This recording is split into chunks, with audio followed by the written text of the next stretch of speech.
বন্ধুরা, বাঙালির ভুরিভোজ উইথ ব্লগে স্বাগত জানিয়ে চলে এসেছি দারুণ একটা ভিডিও নিয়ে। আজ আমি বানাতে চলেছি কিছু শরবত। এই গরমেতে এই শরবত খেলে প্রাণ মন জুড়িয়ে যাবে।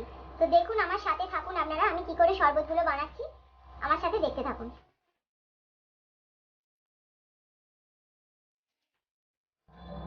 শরবত বানানোর জন্য আমি কি কি উপকরণ নিয়েছি আপনারা তো দেখতেই পাচ্ছেন, আরেকবার আমি তাও বলে দিচ্ছি। এখানে আছে লেবু, এখানে আছে দই, এখানে আছে তরমুজ, এখানে আছে পুদিনা পাতা, আর এখানে আছে আমার কাজু, কিশমিশ, বিট লবণ, জিরে গুঁড়ো, আর চিনি আছে। চিনিটা আমি দেওয়ার সময় দেখাবো। তো চলুন দেখি কিভাবে শরবতটা হয়। সঙ্গে থাকুন, পুরো ভিডিওটা প্লিজ দেখতে থাকুন। বন্ধুরা দেখুন, তাহলে আমি তরমুজের শরবতটা আগে বানিয়ে নিচ্ছি। কিভাবে বানাচ্ছি দেখতে থাকুন। আমি তরমুজগুলো এইভাবে সব কেটে নিয়েছি, আর বীজগুলো আমি আলাদাভাবে ছাড়াইনি।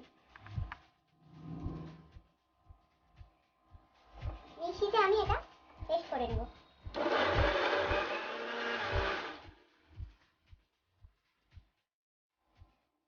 তরমুজের শরবতে বন্ধুরা কিছুটা চিনি দিয়ে দিলাম। তরমুজ যেরকম হবে সেরকম হিসাবে আপনারা চিনিটা মেশাবেন। আবার আমি একবার ব্লেন্ডারে ঘুরিয়ে নিচ্ছি।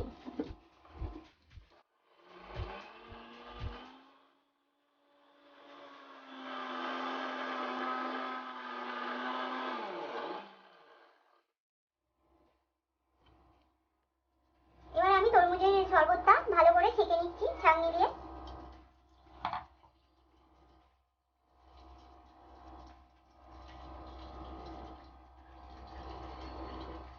শরবতটা ছেঁকে আপনাদের কাছে ফিরছি আবার। দেখুন বন্ধুরা, আমি সবটা ছেঁকে নিয়ে চলে এসেছি খুব ভালোভাবে। আর এতে আপনাদের তরমুজে ধরুন বাজার থেকে কিনে আনলে সেই তরমুজটা অনেক সময় সাদা সাদাও হয়, লাল হয় না। যদি লাল করার ইচ্ছা থাকে তো রেড ফুড কালার আপনারা অনায়াসেই ব্যবহার করতে পারবেন। এতে আমি এবার একটু বিট লবণ দিয়ে দিলাম।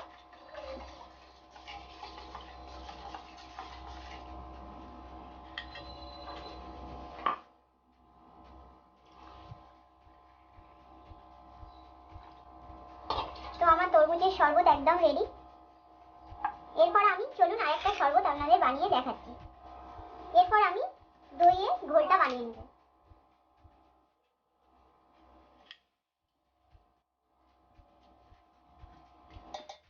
কিছুটা দই আমি এতে দিয়ে দিলাম। এরপর এতে একে একে সব জিনিসগুলো দিয়ে দেবো। কিছুটা বিট লবণ দেব, কিছুটা চিনি দেব। আমি আগেও বলেছি, আবারও বলছি, যে যেমন পরিমাণ মিষ্টি খাবেন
জিরে গুঁড়ো,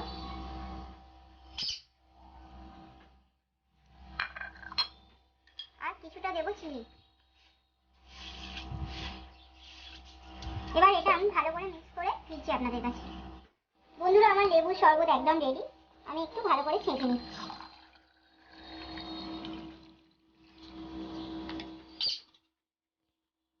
ডেকোরেশন করে আপনাদের কাছে ফিরছি। তো বন্ধুরা, আমার 4 রকমের শরবত একদম রেডি। আপনারা দেখতেই পাচ্ছেন।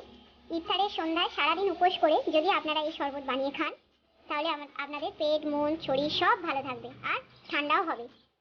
তো বাড়িতে চটজলদি বানিয়ে ফেলুন এই শরবত আর সবাইকে খুশি করে দিন। আর আমার এই ভিডিওটা যদি আপনাদের ভালো লেগে থাকে, ছেড়ে যাওয়ার আগে একটা লাইক, কমেন্ট, শেয়ার আর অতি অবশ্যই সাবস্ক্রাইব করুন আর পাশে থাকা বেল বাটনটা প্রেস করে আমার পাশে থাকুন।